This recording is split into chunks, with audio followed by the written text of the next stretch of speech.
Vegan banana bread muffins, gluten-free without oil.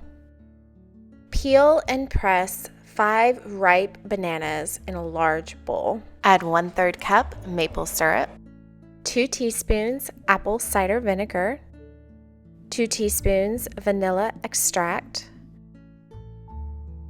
2 teaspoons of a vegan butter extract, and finally the zest and juice of 1 to 2 lemons.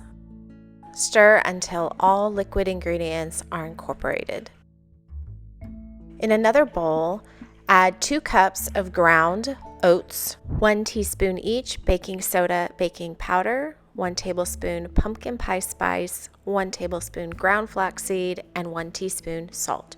Stir dry ingredients until combined. Add 2 wet ingredients, stirring slowly until everything is incorporated.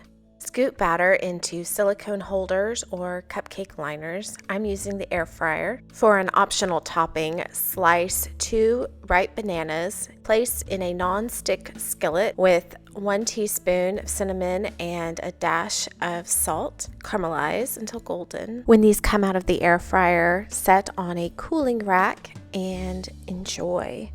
Thank you for watching. Please subscribe for more videos. Have a wonderful day.